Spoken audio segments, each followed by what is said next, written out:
आपके पास वो लेवल नहीं है।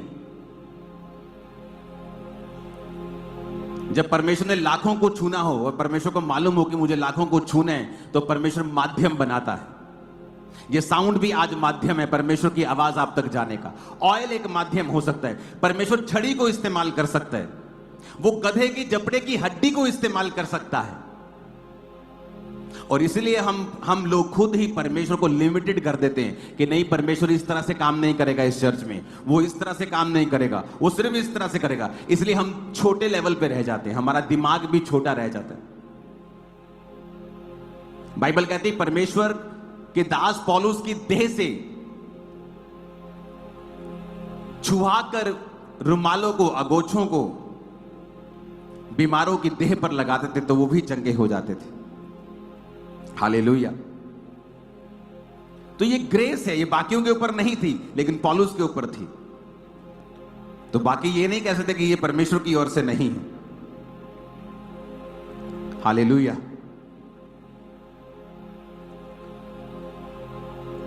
इसलिए आपको सुनना जरूरी है कि परमेश्वर आपसे क्या कहता है। आप चर्च में आते हैं, आप टेस्टिमनीज को सुनते हैं, आपका फेथ बिल्ड होना शुरू होता है।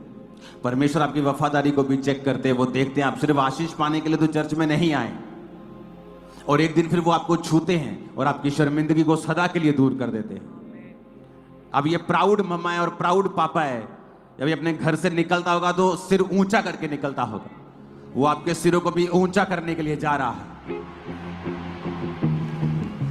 मैंने कहा वो आपके सिरों को इतना ऊंचा करने के लिए जा रहा है कि लोग शायद आपको घमंडी कहें, लेकिन वो आपका सिर खुदा ने ऊंचा किया और ऐसे ही ऊंचा रहेगा लोगों के सामने, क्योंकि खुदा ने आपको ऊंचा किया। लोगों को नहीं किया होगा, आपको किया है। आमीन। बाइबल कहती है नाश होने से पहले घमंड आता है। अगर इस चर्च में थोड़ा सा भी प्राउड होता शैतानी, तो ये कब की नाश हो चुकी होती। लेकिन इस साल, इस एक दो महीने में 5 बड़ी ब्रांचेस चर्च ओपन करने जा रही है। एक ब्रांच का पोस्टर दिखा दो जरा, अगर तैयार है तो। शायद उनके पास, अगर नहीं पहुंचा तो पहुंचा दो टीम के पास। मैंने नहीं पहुंचाया, आप पहुंचा दो। तो फरीदकोट में नई चर्च ओपन हो चुकी है, अगले संडे वहां पे मीटिंग होगी।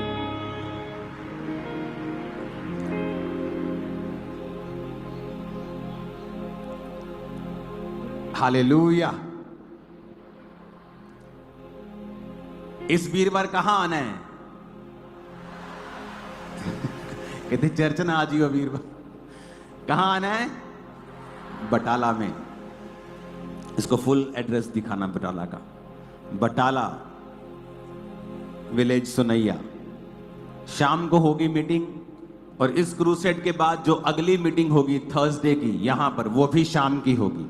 तो अब शाम की मीटिंग ओपन हो चुकी है।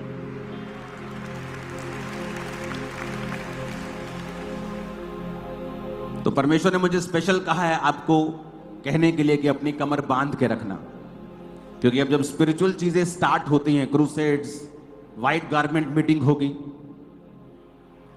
और स्पेशल आपकी प्रेयर रिक्वेस्ट को लिया जाएगा, और उस पर 30 डेज डे नाइट फास्टिंग होगी। 30 दिन की लोगों की, 30 दिन डे नाइट, डे नहीं, फास्टिंग करके अलग अलग टीमें बैठेंगे और उस पर प्रार्थना करेंगे जो आप प्रेयर रिक्वेस्ट दोगे।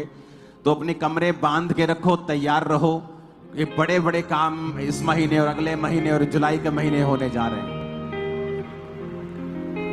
और हीलिंग्स होंगी, डिलीवरेंस होंगी, लोग छुटकारा पाएंगे, बरकतें पाएंगे। आत्मिक जिंदगियां सेम नहीं होंगी, स्पिरिचुअल लाइफ सेम नहीं होगी। बड़ी चीजें होने जा रही हैं। आमीन। तो आपको यह देखना है कि टेस्टिमनी, वो चर्च में आते हैं, क्रिश्चियन फैमिली नहीं है, आते हैं टेस्टिमनीज को सुनते हैं, मालूम नहीं कि मैं क्यों रो रहा हूं।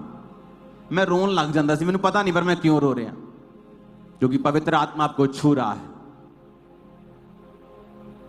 और वो आपको टच कर रहा है। मेरी लाइफ में भी हीलिंग इसी तरह हुई है। वो मेरे को छूता था। मैं मीटिंग्स में जब जाता था छोटी छोटी सभाएं होती थी जब, तो इतना मसा मेरे को टच करता था, मैं बहुत गिरता था मैं। दुष्ट आत्मा की वजह से नहीं। लोग सोचते हैं कि जिनमें दुष्ट आत्मा होती वो गिरते हैं, ऐसा नहीं है।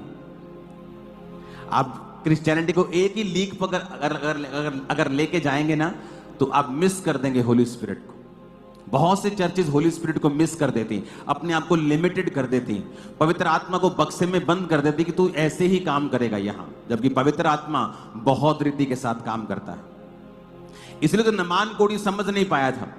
कहता ले मैं तो सुनिया सी हाथ रख के प्रार्थना कर दे, मैं आया थे ये बाहर तक नहीं निकलिया परमेश्वर का नबी, और परमेश्वर के नबी ने अंदर से कह दिया जा और यरदन नदी में 7 डुबकियां मार तो तेरा कोढ़ ठीक हो जाएगा।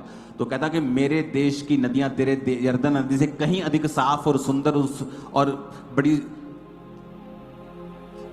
अच्छे पानी वाली हैं, पीने वाले पानी। तेरी तो नदी तो कीचड़ वाली है। तो वापिस जा रहा है गुस्से से, और उसका नौकर कहता है कि क्या मुश्किल बात बोल दी उसने, यही तो कहा डुबकियां मार। कितनी मुश्किल है, तू इतना सोना चांदी लेके आया है, तू क्या क्या तूने नहीं किया, क्या क्या इंतजाम नहीं किए, क्या क्या उपाय नहीं किए, तो ये डुबकी मारनी है, सामने नदी बह रही, मार डुबकी। और लिखा जब 7वीं डुबकी मारी तो कोढ़ ठीक हो चुका था।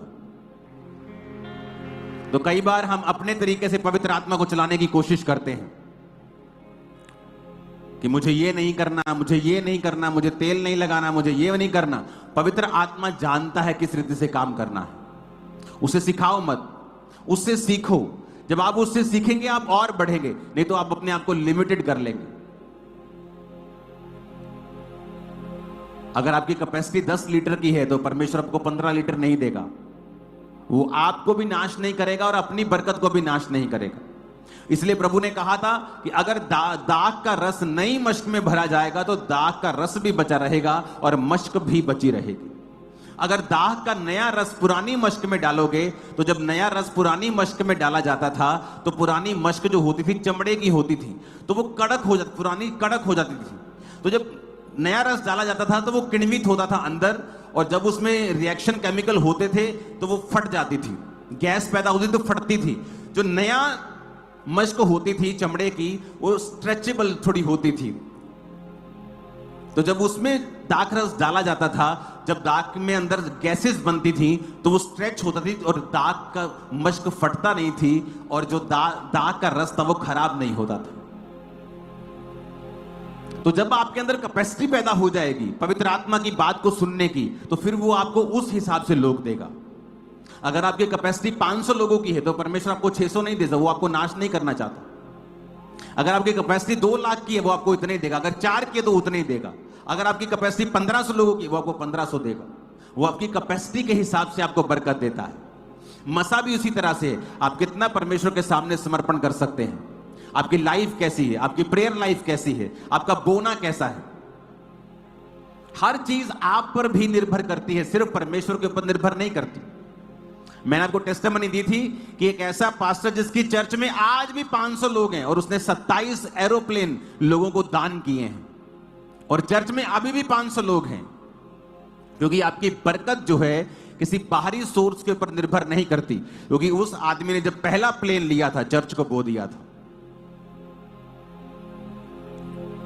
तो उसको बड़ी तकलीफ हुई होगी कि एक आप पैसा इकट्ठा करके कोई चीज ले लेते हो और परमेश्वर कहता है चर्च को दे दे।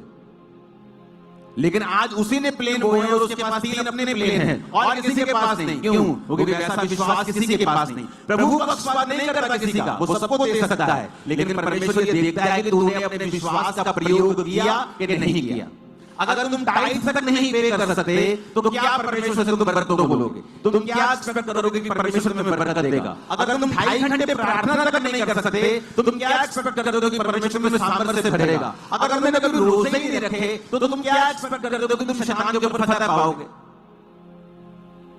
लोग दुखी रहते हैं, शैतान मेरे को तंग करता है जी, दुष्ट आत्मा मेरे को तंग करती है जी।